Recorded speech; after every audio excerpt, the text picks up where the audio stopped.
રાવપુરા વિધાનસભા વિસ્તારના ward number 3માં વિકાસ કાર્યોને ગતિ આપતા મહત્વપૂર્ણ પગલાં લેવામાં આવી રહ્યા છે. ધારાસભ્યની 100% ગ્રાન્ટ જનભાગીદારીથી વિવિધ સોસાયટીમાં પથ્થર પેવિંગના કામોનું ખાતમુહૂર્ત કરવામાં આવ્યું છે. આજે વિશ્વકુંજ સોસાયટીના કોમન પ્લોટમાં 7000 સ્ક્વેર ફૂટથી વધુ વિસ્તારમાં આધુનિક પેવિંગ બ્લોક્સ નખાશે. સ્થાનિક અગ્રણી મ્યુનિસિપલ કાઉન્સિલરના જણાવ્યા મુજબ સોસાયટીનો કોમન પ્લોટ ઘણા વર્ષોથી જૂનો અને ખરાબ હાલતમાં હતો, જેના કારણે ખાસ કરીને બાળકોને રમવામાં, વડીલોને અવરજવર કરવામાં મુશ્કેલી પડતી હતી. સ્થાનિકોની લાંબા સમયથી રહેલી માંગને ધ્યાનમાં રાખીને ધારાસભ્યની ગ્રાન્ટમાંથી આ કામ મંજૂર કરવામાં આવ્યું છે.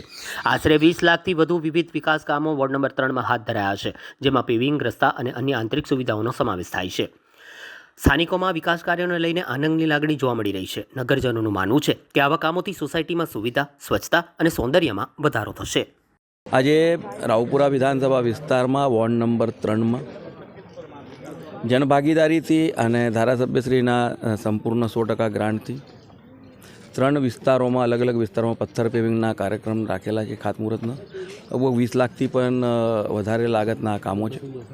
આજે વિશ્વકુંજ સોસાયટીમાં જે હમણાં આપણે ઊભા છે, ત્યાં સોસાયટીના કોમન પ્લોટમાં લગભગ 7000 સ્ક્વેર ફૂટથી પણ વધારે પથ્થર પેવિંગનું કામ હાથ ધરેલ છે.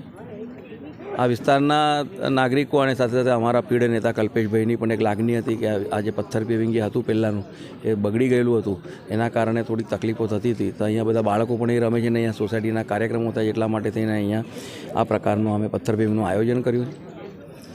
આપણા માધ્યમથી વડોદરા શહેરના તમામ નગરજનોને અને ખાસ કરીને રાવપુરા વિધાનસભા વિસ્તારના નગરજનોને વિનંતી કરું કે આ પ્રકારના કોઈ પણ આંતરમાળખાકીય સુવિધાની આપણા વિસ્તારમાં જરૂર હોય તો અમારા નેતાઓને, અમારા સ્થાનિક કાર્યકર્તાઓને, અમારા ચૂંટાયેલા પ્રતિનિધિઓને ધ્યાન દોરશો. તે તમામ કામો પૂર્ણ કરવા માટે અમે પ્રયત્ન કરીશું.